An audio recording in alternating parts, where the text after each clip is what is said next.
వ్యాప్తంగా జాతీయ స్థాయిలో లోక్ అదాలత్ కార్యక్రమాన్ని నిర్వహించడం జరుగుతుంది. రాజీ మార్గమే రాజమార్గం అనే నినాదంతో ఎన్నో సంవత్సరాలుగా పెండింగ్ లో ఉన్న కోర్టు కేసులను లోక్ అదాలత్ సత్వర పరిష్కారం లభిస్తుంది.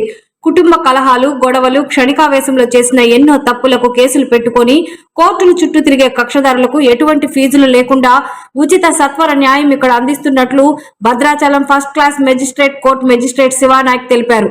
3 నెలలకు ఒకసారి జరిగే లోక్ అదాలత్ ద్వారా రాజీతో కోర్టు కేసులను పరిష్కరించుకోవాలని సూచించారు. Shiva Nayak, judicial magistrate first class Bhadrachalam మరియు chairman of legal services authority Bhadrachalam అండి. నేను మీ ముందుకు రావడానికి ఒక ముఖ్య ఉద్దేశం ఏంటంటే, ఈరోజు మన కోర్టు ప్రాంగణంలో నేషనల్ లోక్ అదాలత్ అనే కార్యక్రమాన్ని మనం 10 గంటలకు మొదలు పెట్టామండి. ఈ నేషనల్ లోక్ అదాలత్ అనే కార్యక్రమం దేశవ్యాప్తంగా ప్రతి కోర్టులోనూ జరుగుతుందండి.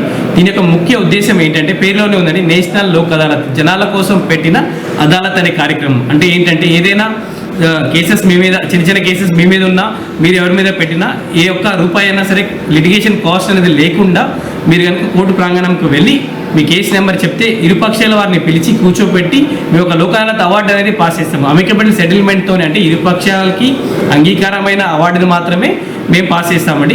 కావున ఈ అవకాశాన్ని భద్రాచలం, చెర్ల, దుమ్ముగూడెం మరియు ఇతర ప్రాంతాల వాళ్ళు యూజ్ చేసుకోవాలని చెప్పి కోరుతున్నామండి.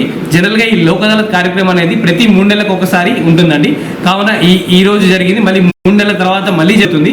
కావున ఈ అవకాశాన్ని ఎప్పటికప్పుడు మీరు వినియోగించుకోవాలని చెప్పి కోరుకుంటున్నాము. ముఖ్యంగా చిన్న చిన్న ఆవేశాలకి మనము వైఫ్ అండ్ హస్బెండ్ కేసులు, మ్యాట్రిమోనియల్ అఫెన్సెస్, 498 చిన్న చిన్న పెట్టి ఇష్యూస్ మనం ఇంటి పక్కన వాళ్ళతోనూ మన అన్నదమ్ములతోనూ గొడవలు పడి ఆవేశంలో కేసులు పెడుతూ ఉంటామండి.